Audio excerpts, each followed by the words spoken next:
एक ही कॉलेज, एक ही कंपनी, एक ही दिन ज्वाइन किया, लेकिन 10 साल बाद एक वीपी बन चुका है, दूसरा अब भी उसी मिड लेवल की कुर्सी पर बैठा है। टैलेंट दोनों के पास था, मेहनत दोनों करते थे, तो फर्क क्या था? फर्क था उन 6 अदृश्य गलतियों का, जिन्हें ना बॉस बताता है, न कोई किताब लिखती है। ये गलतियां आपकी सफलता की नींव को अंदर ही अंदर बिल्कुल दीमक की तरह खोखला कर देती हैं। आज के इस वीडियो में हम इन्हीं 6 गलतियों का पोस्टमार्टम करेंगे और विस्तार से समझेंगे। सिर्फ क्या गलत है नहीं बताएंगे, बल्कि ये भी बताएंगे कि ये गलतियां आपके दिमाग को कैसे कंट्रोल करती हैं और इनसे निकलने का एकदम प्रैक्टिकल फॉर्मूला क्या है। चाहे आप अभी पहली नौकरी में हो या 10 साल के एक्सपीरियंस के साथ फिर भी अटका हुआ महसूस कर रहे हो, ये वीडियो आपके लिए ही बना है। और हाँ, गलती नंबर 4 वो है जिसके बारे में कोई खुलकर बात नहीं करता, उसे जरूर देखें। गलती नंबर 1, केवल रिजल्ट के पीछे भागना। एक सवाल पूछता हूं और ईमानदारी से जवाब दीजिए। क्या आपने कभी महसूस किया है कि आप हर सुबह ऑफिस इसलिए जाते हैं क्योंकि काम अच्छा लगता है, बल्कि इसलिए जाते हैं क्योंकि महीने के अंत में सैलरी आनी है? अगर हां, तो आप पहले से ही इस जाल में फंस चुके हैं। नंबर 1, परिणाम की लत, द आउटकम एडिक्शन। मनोविज्ञान में इसे अराइवल फैलेसी कहते हैं। ये एक ऐसा भ्रम है जिसमें हम सोचते हैं जिस दिन प्रमोशन मिल जाएगा तब सुकून होगा, जिस दिन सैलरी इतनी हो जाएगी तब खुशी होगी, जिस दिन टारगेट पूरा होगा तब चैन से बैठूंगा। लेकिन होता क्या है? वो दिन आता है और अगले ही दिन एक नया टारगेट सामने होता है। खुशी वो आई ही नहीं। ये इसलिए होता है क्योंकि जब हम सिर्फ नतीजे पर ध्यान देते हैं तो हमारा दिमाग डोपामिन के शॉर्टकट्स ढूंढने लगता है। काम करने में मजा नहीं रहता, सिर्फ काम खत्म करने में मजा आता है, और यहीं से शुरू होती है गिरावट। नंबर 2, 3 ऐसे नुकसान जो दिखते नहीं लेकिन होते जरूर हैं। ए, शॉर्टकट की संस्कृति। जब नंबर ही सब कुछ है तो ईमानदारी और बारीकियां पीछे छूट जाती हैं। उदाहरण, एक सोशल मीडिया मैनेजर अगर सिर्फ लाइक्स और फॉलोअर्स के पीछे भागे तो वो क्लिकबेट कंटेंट डालेगा। कुछ हफ्ते तो नंबर्स बढ़ेंगे, लेकिन ब्रांड की वैल्यू खत्म। Number 2, performance anxiety. रिजल्ट हमेशा आपके हाथ में नहीं होता, इसलिए जो सिर्फ रिजल्ट देखते हैं वे हमेशा डर में जीते हैं। ये डर क्रिएटिविटी को मार देता है। जब आप डरते हैं तो सेफ खेलते हैं, और जो सेफ खेलते हैं वे कभी आगे नहीं बढ़ते। Number 3, skill stagnation. रिजल्ट के पीछे भागने वाला व्यक्ति मास्टर नहीं बनता, सिर्फ एग्जीक्यूटर बनकर रह जाता है। उतना ही सीखता है जिससे काम चल जाए। केस स्टडी, विकास वर्सेस विशाल। एक ही दिन एक ही कंपनी में 2 जूनियर एनालिस्ट्स ने ज्वाइन किया। विकास का एक ही लक्ष्य था, शाम 6 बजे तक रिपोर्ट सबमिट हो जाए। पुराने टेम्पलेट्स कॉपी किए, डेटा बिना समझे एक्सेल में डाला, सेंड कर दिया। बॉस ने तारीफ की, बहुत फास्ट हो तुम। विशाल ने आधा घंटा ज्यादा लिया, लेकिन उसने समझने की कोशिश की, ये डेटा कहां से आ रहा है, अगर फॉर्मूला गलत हो जाए तो कैसे फिक्स करें। उसने प्रोसेस की गहराई को समझा। 6 महीने बाद कंपनी में नया सॉफ्टवेयर आया। विकास पूरी तरह से फेल हो गया, उसे सिर्फ कॉपी पेस्ट आता था। विशाल ने 2 दिन में नया सॉफ्टवेयर सीख लिया क्योंकि उसके बेसिक कॉन्सेप्ट्स क्लियर थे। रिजल्ट आपको आज जिता सकता है, लेकिन प्रोसेस आपको आने वाले 10 साल जिताती है। 4, समाधान, प्रोसेस फर्स्ट माइंडसेट। इस जाल से निकलने के लिए 3 बदलाव करने होंगे। ए, हाउ पर ध्यान दे, व्हाट पर नहीं। जब प्रेजेंटेशन बना रहे हो तो ये मत सोचिए कि ये कैसी दिखेगी, ये सोचिए इसे बनाने का सबसे बेहतरीन तरीका क्या है। 2, माइक्रो विन सेलिब्रेट करें। प्रमोशन का इंतजार मत करिए। अगर आज एक्सेल की एक नई ट्रिक सीखी या किसी कठिन क्लाइंट से शांति से बात की तो वो आपकी जीत है। 3, लर्निंग ओवर अर्निंग। करियर के पहले 5 साल में सीखना कमाने से ऊपर रखें। पैसा प्रोसेस का बाय प्रोडक्ट है, वो अपने आप आएगा। एक बड़ा घना पेड़ एक दिन में खड़ा नहीं होता, उसकी जड़ें सालों तक जमीन के नीचे काम करती हैं, तब जाकर ऊपर फल दिखते हैं। अगर सिर्फ फल के लालच में जड़ों को पानी देना भूल जाएंगे, पेड़ कभी बड़ा नहीं होगा। रिजल्ट हमेशा आपके हाथ में नहीं होता, प्रोसेस हमेशा आपके कंट्रोल में होता है, और जो आपके कंट्रोल में है उसे मास्टर करना ही एक असली प्रोफेशनल की पहचान है। गलती नंबर 2, फीडबैक को पर्सनल लेना, द ईगो ट्रैप।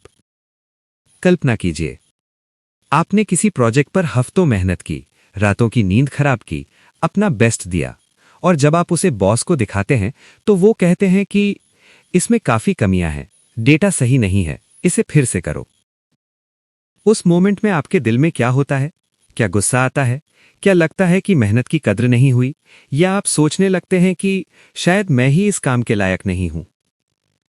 अगर इनमें से कोई भी रिएक्शन आपका है तो आप ईगो ट्रैप में फंस चुके हैं।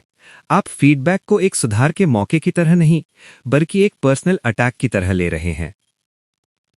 नंबर 1, मनोविज्ञान का आई एम माई वर्क वाला खतरनाक भ्रम। हम ये गलती क्यों करते हैं? क्योंकि हम अपनी सेल्फ वर्थ को अपने काम से जोड़ देते हैं। दिमाग की लॉजिक ये बन जाती है, ए, काम परफेक्ट है मतलब मैं परफेक्ट हूं, काम में गलती निकली मतलब मुझ में ही कमी है। साइकोलॉजी में इसे फिक्स्ड माइंडसेट कहते हैं। जब कोई काम की आलोचना करता है तो दिमाग का एमिगडाला, यानी वो हिस्सा जो खतरे को पहचानता है, एक्टिवेट हो जाता है। आपको वैसा ही लगता है जैसे कोई फिजिकली चोट पहुंचाने की कोशिश कर रहा हो। आप या तो डिफेंसिव हो जाते हैं या चुप हो जाते हैं। दोनों ही स्थितियों में आप सीखना बंद कर देते हैं। नंबर 2, फीडबैक और क्रिटिसिज्म दोनों एक नहीं है। एक सक्सेसफुल प्रोफेशनल बनने के लिए इन दोनों के बीच की महीन लकीर को समझना होगा। आलोचना, क्रिटिसिज्म, व्यक्ति पर निशाना होता है। तुम हमेशा देर करते हो, तुम्हें काम करना नहीं आता। ये जहरीली है और इसे इग्नोर करना सही है। फीडबैक, काम पर फोकस होता है। रिपोर्ट का कंक्लूजन और क्लियर होना चाहिए, या फिर इस प्रेजेंटेशन में विजुअल्स की कमी है। ये आपकी ग्रोथ का सबसे बड़ा हथियार है। गलती यहां होती है, जब कोई आपके काम का फीडबैक देता है तो आप उसे पर्सनल क्रिटिसिज्म मान लेते हैं। सीनियर ने कहा स्लाइड 5 में सुधार चाहिए, और आप घर जाकर सोचते हैं बॉस मुझे पसंद नहीं करते। ये सोच आपके विकास को रोक देती है। 3 उदाहरण, राहुल और एक लाल पेन। राहुल एक सॉफ्टवेयर इंजीनियर है। उसने एक कोड लिखा और सीनियर के पास रिव्यू के लिए भेजा। सीनियर ने 10 जगह लाल निशान लगाए। राहुल की रिएक्शन, गलत तरीका। मैंने इतनी मेहनत की और इन्होंने सब गलत बता दिया, इन्हें मेरा काम कभी पसंद नहीं आता। उसने सजेशंस इग्नोर किए, वही गलतियां दोबारा की। नतीजा, 2 साल बाद राहुल वहीं खड़ा था, क्योंकि उसने कभी सुधार ही नहीं किया। अब सोचिए, अगर राहुल ने कहा होता सर थैंक यू, आपने जो 10 गलतियां निकाली उससे मुझे समझ आया कि बेहतर कोड कैसे लिखते हैं, तो आज राहुल अपनी टीम का लीडर होता। याद रखिए, फीडबैक एक मुफ्त कंसल्टेशन है। जो सीखने के लिए लोग लाखों रुपए देते हैं, आपका सीनियर वो आपको फ्री में दे रहा है। 4, सेल फॉर्मूला, फीडबैक को हैंडल करने का 4 स्टेप तरीका। एस, स्टे काम, तुरंत जवाब मत दें, गहरी सांस लें, अपने दिमाग को याद दिलाएं ये काम के बारे में है, आपके कैरेक्टर के बारे में नहीं। ए, आस्क क्वेश्चंस, फीडबैक को और गहरा समझें। पूछें, आप इस हिस्से को और बेहतर कैसे देखना चाहते हैं, या क्या आपके पास कोई एग्जाम्पल है। आई, आइसोलेट द इशू, अपनी पहचान को काम से अलग करें। सोचें, मैं एक केपेबल प्रोफेशनल हूं, बस इस रिपोर्ट में सुधार की जरूरत है, मुझ में नहीं। एल, लिसन टू लर्न, सुने डिफेंड करने के लिए नहीं, बल्कि ये जानने के लिए कि अगली बार ये बेहतर कैसे होगा। प्रो टिप, फीडबैक का इंतजार मत करिए, फीडबैक मांगिए। अपने सीनियर से पूछिए, पिछले महीने मेरे काम में वो कौन सी 3 चीजें थीं जिन्हें मैं और बेहतर कर सकता था। जब आप खुद फीडबैक मांगते हैं, आप अपना डर खत्म कर देते हैं और सीखने की कमान अपने हाथ में ले लेते हैं। हम वीडियो के बीच में आ चुके हैं, और अब जो गलतियां हम देखेंगे वो ज्यादा डेंजरस हैं, क्योंकि ये बाहर से बिल्कुल सही लगती हैं। देखते रहिए। गलती नंबर 3, नेटवर्किंग को गलत समझना, the connection gap.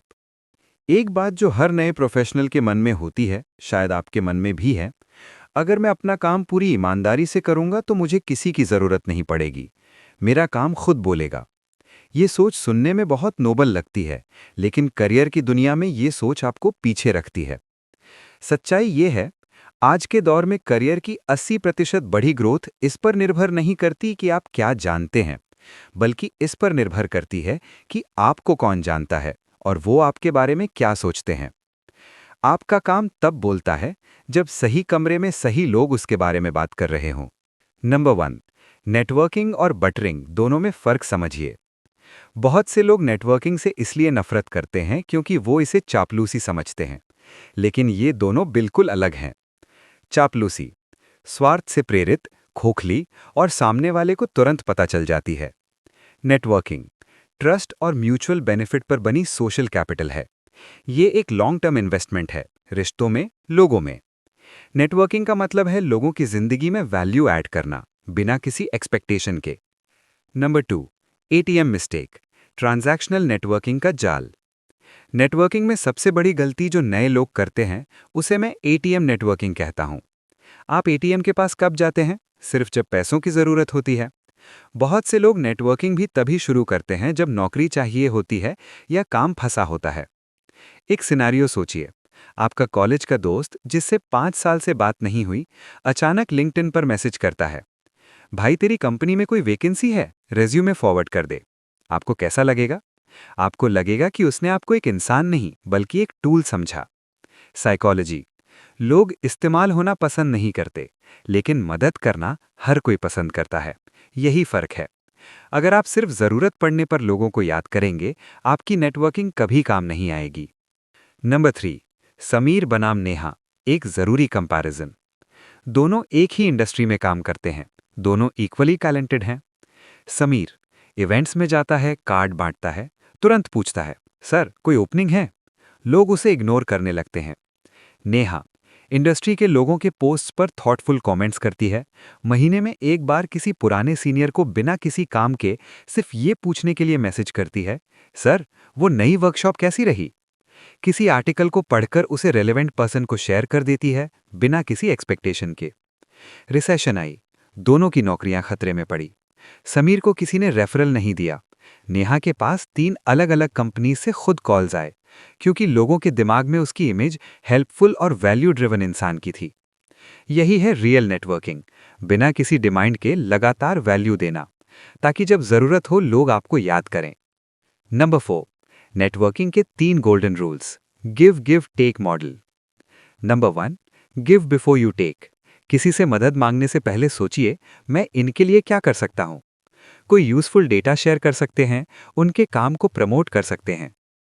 Number 2, curiosity, सबसे पावरफुल नेटवर्किंग टूल। लोगों से उनके बारे में पूछें, आपने करियर की शुरुआत कैसे की? लोगों को अपने बारे में बात करना और सलाह देना बहुत पसंद है। Number 3, 5 minute favour.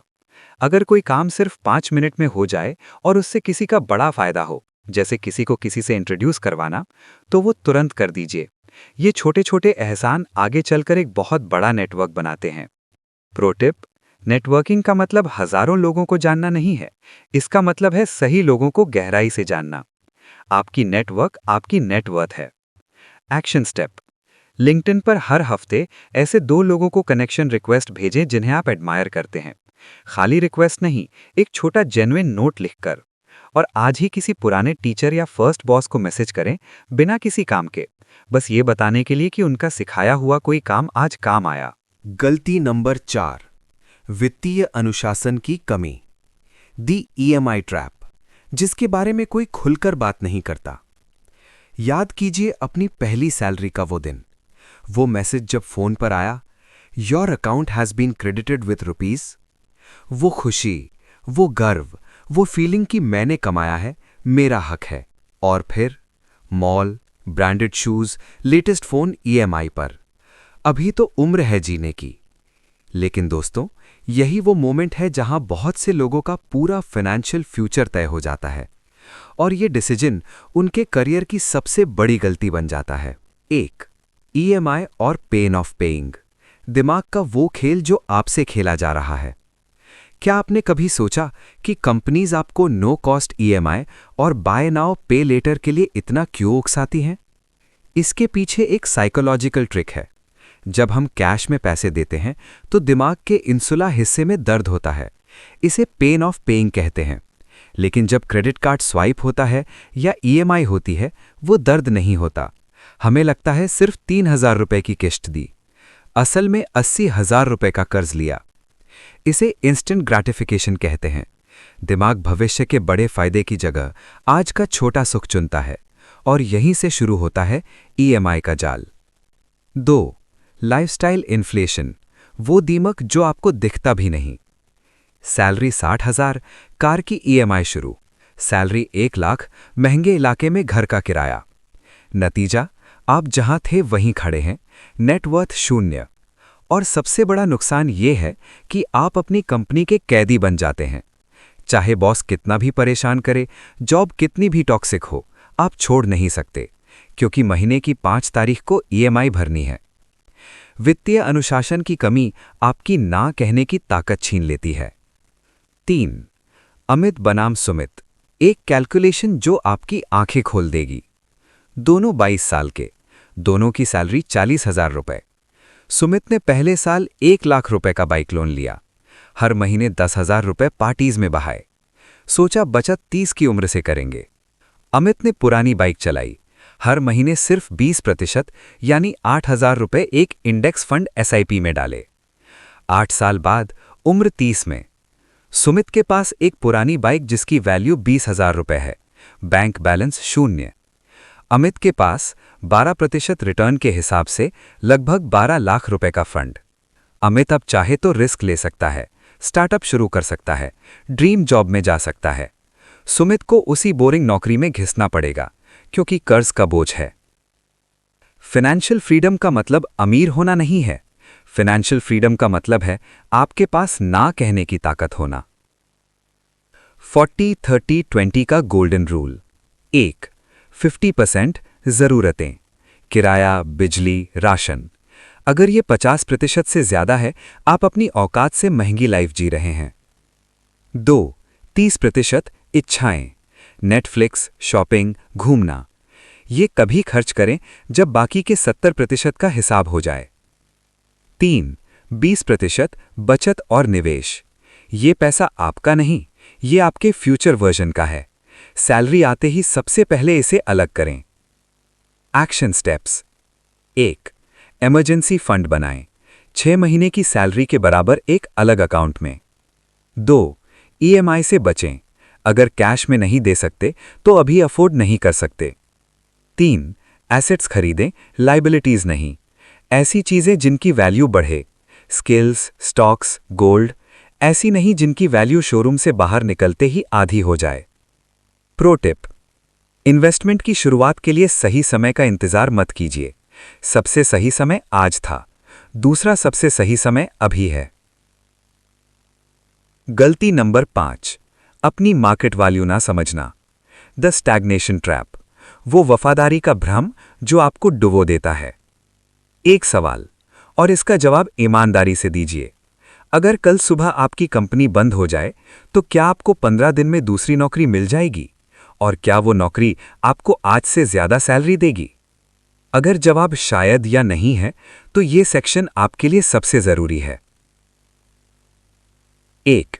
Comfort zone का चश्मा जो आपको असलियत नहीं दिखने देता। हम इंसान स्टेटस क्वो पसंद करते हैं। जब हर महीने सैलरी आती रहती है और काम में माहिर हो जाते हैं, दिमाग आलसी हो जाता है। हम मान लेते हैं कि जो हम आज कर रहे हैं वो हमेशा जरूरी रहेगा। मार्केट वैल्यू का कड़वा सच, जिस दिन कंपनी को लगा कि आपसे आधी सैलरी पर एक नया व्यक्ति आपसे बेहतर काम कर सकता है, उस दिन आपकी वफादारी काम नहीं आएगी। आपकी मार्केट वैल्यू इस बात पर निर्भर नहीं करता कि आप कितने पुराने हैं, ये इस बात पर निर्भर करता है कि आप कितने रेलेवेंट हैं। 2. रमेश बनाम सुमित, स्किल गैप की असली कीमत। दोनों एक ही कंपनी में लगभग इक्वल टेन्योर के साथ। रमेश 8 साल से डेटा मैनेजर, एक ऐसे सॉफ्टवेयर पर काम करता है जो सिर्फ उसी कंपनी में चलता है। पिछले 5 साल में कुछ नया नहीं सीखा, अपना काम 2 घंटे में खत्म कर लेता है और खुश है। सुरेश उसी कंपनी में, लेकिन हर साल 2 नए कोर्सेज करता है। AI tools, data visualisation, cloud computing सीख चुका है। हर 6 महीने में लिंक्डइन पर जाता है, देखता है कि टॉप कंपनीज क्या मांग रही हैं। ले ऑफ्स आए, रमेश को कोई दूसरी नौकरी नहीं मिली, उसकी स्किल सिर्फ एक कंपनी तक सीमित थी। सुरेश को निकालते ही दूसरी कंपनी ने 40% हाइक के साथ रख लिया। कंपनी के वफादार बनिए, लेकिन अपनी स्किल्स के साथ कभी गद्दारी मत कीजिए। 3. मार्केट वैल्यू बढ़ाने के 4 पिलर्स। 1. Skill audit. हर 6 महीने में रेज्यूमे अपडेट करें। अगर पिछले 6 महीने में एक भी नई स्किल नहीं जुड़ी, समझ लीजिए करियर पीछे जा रहा है। 2. लिंक्डइन को दुकान की तरह सजाएं। आपकी लिंक्डइन प्रोफाइल आपकी दुकान है। वहां वो कीवर्ड्स होने चाहिए जो रिक्रूटर्स सर्च करते हैं। अपनी अचीवमेंट्स को नंबर्स के साथ दिखाएं। 3. Ghost interviews. भले ही नौकरी ना छोड़नी हो, साल में कम से कम 2 इंटरव्यूज जरूर दें। इंटरव्यू एक आईना है जो आपकी असलियत दिखाता है। 4. एआई और ऑटोमेशन को अपनाएं। अगर आपका काम कोई सॉफ्टवेयर कर सकता है, वो काम कल आपसे छीन लिया जाएगा। उन टूल्स को चलाना सीखें जो आपके काम को और पावरफुल बनाते हैं। प्रो टिप: मार्केट वैल्यू का मतलब सिर्फ पैसा नहीं है। मार्केट वैल्यू का मतलब है विकल्प। जिसके पास ऑप्शंस होते हैं, उसके पास असली पावर होती है। 5% रूल। आज से इनकम का 5% और समय का 5% खुद पर इन्वेस्ट करें। पेड सर्टिफिकेशन लें, इंडस्ट्री के बड़े लोगों की किताबें पढ़ें, ऐसी वर्कशॉप्स अटेंड करें जहां आपकी फील्ड के टॉप प्रोफेशनल्स आते हों। गलती नंबर 6, स्वास्थ्य को नजरअंदाज करना। Career is a marathon. Hustle culture का वो झूठ जो आपको तोड़ देगा। एक कड़वा सवाल पूछना है, अगर कल आपकी सेहत खराब हो जाए और आप बिस्तर पर पड़ जाएं, आपकी कंपनी को आपकी जगह कोई नया ढूंढने में कितना समय लगेगा? शायद 15 दिन, 1 महीना। लेकिन आपके परिवार को आपकी कमी पूरी होने में कितनी जिंदगी लगेगी? हम अक्सर हसल कल्चर के शिकार हो जाते हैं। 4 घंटे सोकर 15 घंटे काम करना जैसे ये कोई अचीवमेंट हो। लेकिन सच ये है, आप अपने करियर की रेस में अपनी सबसे कीमती गाड़ी यानी अपने शरीर का इंजन जला रहे हैं। और जब वो इंजन बंद होता है तो न करियर बचता है न कुछ और। 1. हीरो कॉम्प्लेक्स, वो भ्रम जो जवानी में नहीं दिखता है।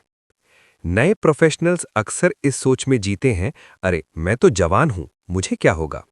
साइकोलॉजी: जब आप लगातार स्ट्रेस में रहते हैं तो शरीर कॉर्टिसोल यानी स्ट्रेस हार्मोन रिलीज करता है। शॉर्ट टर्म में ये फोकस देता है, लॉन्ग टर्म में ये दिमाग के उस हिस्से को श्रिंक कर देता है जो डिसीजंस लेता है और प्रॉब्लम सॉल्व करता है। इसे हेल्थ डेट कहते हैं। क्रेडिट कार्ड का बिल आज नहीं तो कल भरना पड़ता है। वैसे ही नींद और डाइट की कमी का बिल आपका शरीर 35-40 की उम्र में ब्याज सहित वसूलता है। 2. अर्जुन की कहानी, एक warning story. Arjun top performing software engineer था। हर डेडलाइन से पहले काम खत्म, लेकिन डाइट, कॉफी और पिज्जा, नींद, रात 3 बजे तक कोडिंग, सुबह 8 बजे ऑफिस। 2 साल तक वो कंपनी का रॉक स्टार रहा। फिर एक दिन एक क्लाइंट मीटिंग के दौरान चक्कर आए और वो गिर पड़ा। डॉक्टर ने बताया सीवियर बर्नआउट और हाई ब्लड प्रेशर। 2 महीने का अनिवार्य रेस्ट। और जो बात उसे सबसे ज्यादा तोड़ने वाली थी कि उसके जाने के 10वें दिन कंपनी ने एक फ्रीलांसर हायर किया और काम बिल्कुल वैसे ही चलता रहा जैसे अर्जुन था ही नहीं। अर्जुन के पास क्या बचा? एक कमजोर शरीर, करियर में 2 महीने का गैप और एक सीख जो बहुत देर से मिली।